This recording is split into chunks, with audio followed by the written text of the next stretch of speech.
Hey, what's up? I'm Casey and this is CaseyReacts. Today I'm going to be going over r/askreddit. If you've got a burning question that you need answered, or if you want to answer someone else's burning questions, Ask Reddit is the right sub for you. Alright, let's get right to it. If you were given $50,000 so you could chase your dream, what dream would you chase? My dream is to retire. That ain't enough. Well, it could be enough. You never know. It just depends on whether or not you're planning on dying within the next year. If you want to die within the next year, then it's more than enough. However, what you can do is you can take that $50,000 and invest it. That way it starts to build, and then you can eventually retire on that. Just make sure you don't invest it on that one friend that blows up Facebook trying to post her amazing career opportunities, because, it's a pyramid scheme, so you won't get that money back. Honestly, move out from my town and just be able to live for a few months on my own while I find a job I moderately enjoy. I'd save the rest and probably invest it later into making my own business someday, but the priority for me right now is to get out of my hometown ASAP. I feel that's so hard. I understand the desire to get out of your hometown and just get away from everyone. You'll tend to find it a lot harder to find new jobs and good advancement opportunities if you just stick with the same place that you've been living all your life. Those chances of success are a lot more likely if you go to a new place. Look for different jobs. Use that as a deposit for a home loan. Yeah, that's an absolutely wonderful idea. If you use it and put it down in a home, then you're absolutely doing the most financially sound decision. If you're renting, you will never ever get that money back. However, if you're putting it into a home, you own that home. Eventually that's going to become yours. So if you have it, definitely put that into getting a home.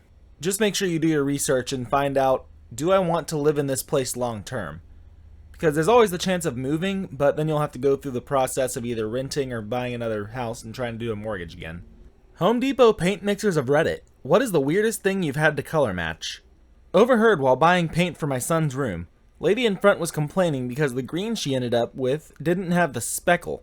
She whips out a chameleon, photo of I presume the same chameleon, and is trying to tell the young lady that the color they made for her was so flat. The young lady was so confused. The lady kept asking why the paint didn't have the speckle like the photo in the animal.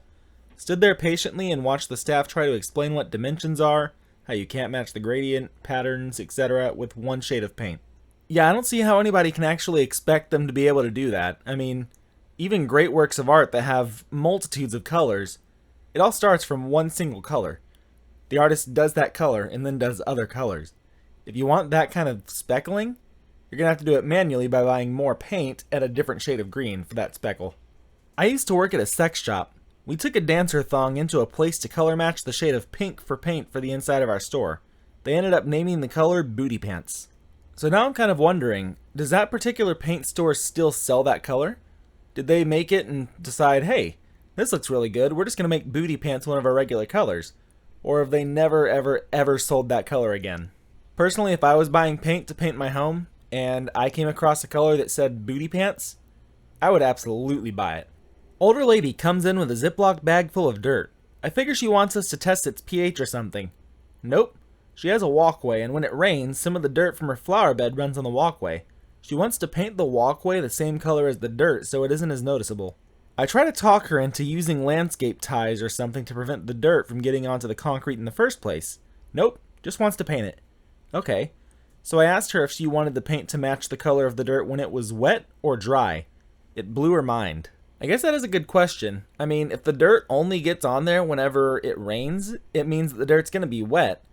But eventually it's going to dry up, and you're going to see that you clearly have dirt on there still after the dirt dries and changes color.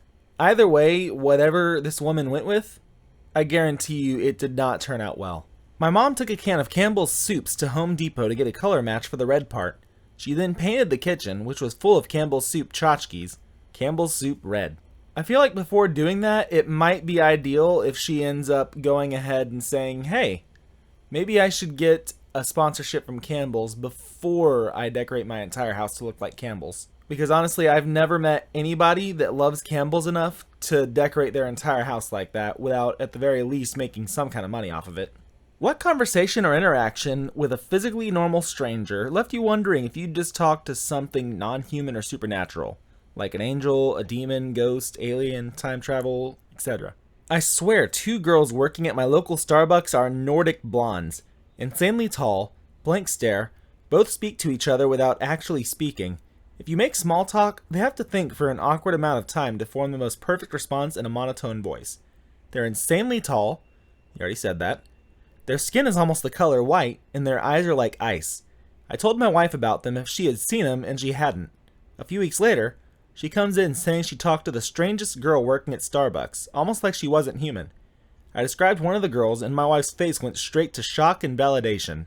There's something off about those two, but in a very non-threatening way. Also, they work alone together. Just the two of them. At the only Starbucks for miles. Not a thing out of place. I mean, it could just be two socially awkward, tall siblings. That's very possible. I can feel that kind of a vibe coming from anybody that's a sibling. That vibe of being able to communicate without having to speak. And the socially awkward part can come in with not being able to figure out any kind of response to small talk. I mean, I've met a lot of people that just can't talk to anybody unless they're talking about something they're passionate about.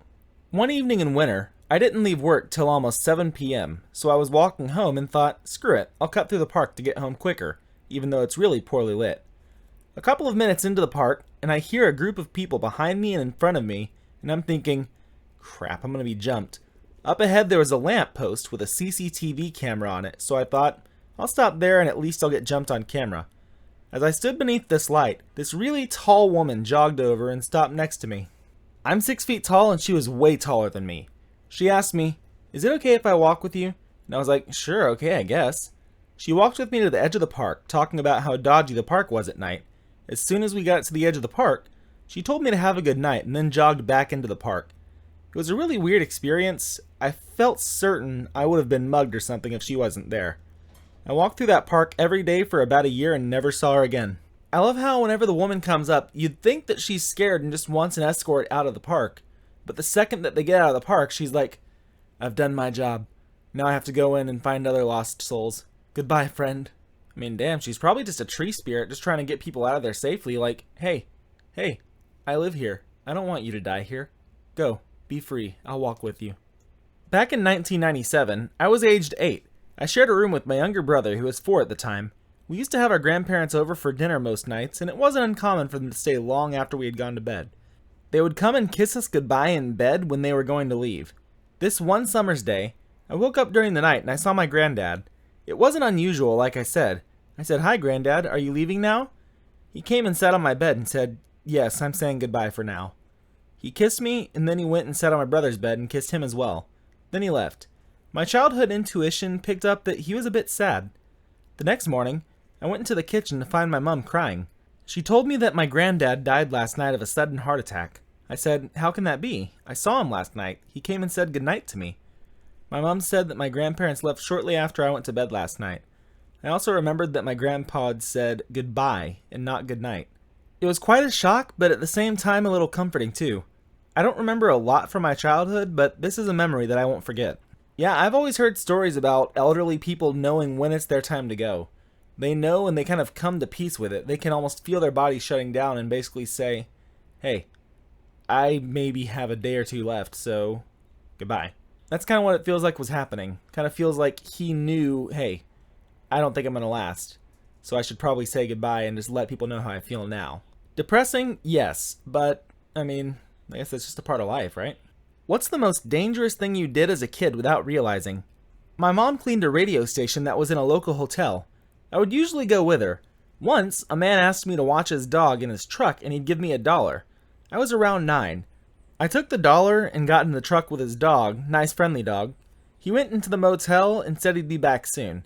Mom found me in the truck when she was done working, maybe 15 minutes later, collected me, after a tongue lashing while she was crying, and we went home.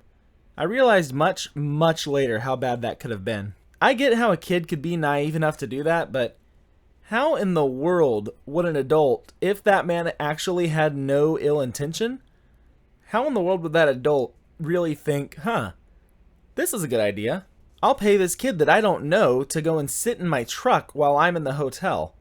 Yeah, that won't get the cops called on him for sure. I used to walk on a frozen river when walking home from school. I was about 7 at the time. Yeah, don't play on frozen rivers. If you get caught underneath one of those things, if it breaks, the cold water will start to seize your muscles up and it makes it very difficult for you to escape. Drowning while also freezing to death really doesn't sound like a very good way to go. And especially being at 7, that current would take you away in a second. Currents underneath the ice can be pretty rough. My chore was to wash the floors. I would mix all sorts of chemicals together, not realizing that they don't mix, like bleach and ammonia with other cleaning products. I mean, I used to do that too, not quite with bleach and ammonia, but just mixing together various cleaning products, and you know what? It got the job done. Might have gotten a little bit dizzy, but it works. I'm not recommending you do this though. I'm recommending the exact opposite. Don't do this. It's a good way to accidentally kill yourself, or at the very least, give yourself some brain damage. When I was about 9 or 10, a friend and I rode an air mattress down a river. Neither of us knew how to swim, and we didn't tell our parents, so when we came back, cops were looking for us. I used to stand at the end of my driveway and wave to people, asking if they had any kids I could play with. I would roam around the woods behind my house and walk around town. At age 7 or so, I would roll myself off the top of my bunk bed and try to break my arm. I have no idea why. Haha. I'm sure there's way more, but this is off the top of my head. Oh god, kids are so stupid. I can't imagine a kid going and saying, "Hey, I'm gonna roll off my bunk bed and try to break my arm." What would... I know kids like to get casts signed, but I felt like that was more of a if they had a cast, not, hey, I want to get a cast so people can sign it. Also, that silly little ha-ha he put at the end of it, that's what got me. I was good through the whole thing until that moment. What did you hate as a child but love as an adult? And fair warning, I've left spanking out of this. There were way too many comments on spanking. I agree, but way too many. Sleeping. The moment I wake up, I already start looking forward to going to bed at night. Always hated it as a child. It was like a punishment, but as an adult, I love it. Yeah, I can't imagine being a kid and not wanting to go to bed. Oh my god, I just count down the hours until I can go back to bed. I mean, hell, sometimes I just want to take power naps throughout the day. But you see, throughout the day, it means all day. I just don't want to wake up. I want death, but without the commitment. I just want to live in my dreams. Is that too much to ask? Doing nothing. As a kid, you always feel uneasy when there's absolutely nothing to do. As an adult, doing nothing is amazing. Just sit there sipping coffee and daydreaming. Yeah, doing nothing is an actual active activity. If someone says, hey, I need you to work this shift or whatever, you can say, no, I got something planned. Nothing is a plan. If they ask you, what are you doing, and you say nothing, that's the plan. You plan on actively doing nothing, just relaxing. When I was a kid, I was deeply offended at the very concept of carrot cake. I mean, what the heck? Who makes a cake out of carrots? It just seemed so horribly wrong. Well, turns out carrot cake is amazing. It's my favorite kind of cake now. I mean, it certainly helps that it's filled with all kind of delicious spices and slathered with cream cheese frosting, but still, it's great stuff. Also, fun fact, the reason carrot cake exists is because back in the olden days, sugar was an expensive luxury. But carrots are cheap and abundant, especially if you're a farmer, and they're naturally sweet. So some clever soul had the idea to use carrots instead of sugar as the sweetener for the cake. I'm sure modern carrot cake is a lot sweeter than the original stuff because it has sugar and frosting added to it in addition to the carrots. I'd be curious to try an old style carrot cake and see if it's any good. I mean, I know vegetable desserts are not really odd. I mean, you have like rhubarb pies or sweet potato pies, things like that. But I still don't think I could get into it. I'm not sure. I've never tried it, but I also don't like things like pumpkin pie. I could picture it being very similar to that. I'm just not really a fan of vegetable desserts. Love vegetables, just not their dessert forms. Naps in the middle of the day. Yep, there's nothing better than a power nap or a depression nap. Either way, you wake up feeling very, very, very sad. Not necessarily hate, but previously I couldn't care less about scenery and skies. Now I want a balcony so I can sit out on it at midnight with the night breeze and starry sky. That's all I want. I want to be able to retire and just sit out and look at nature. I want a place that's in the middle of nowhere, just lots of forest around me, really, really big, wide windows, and a balcony.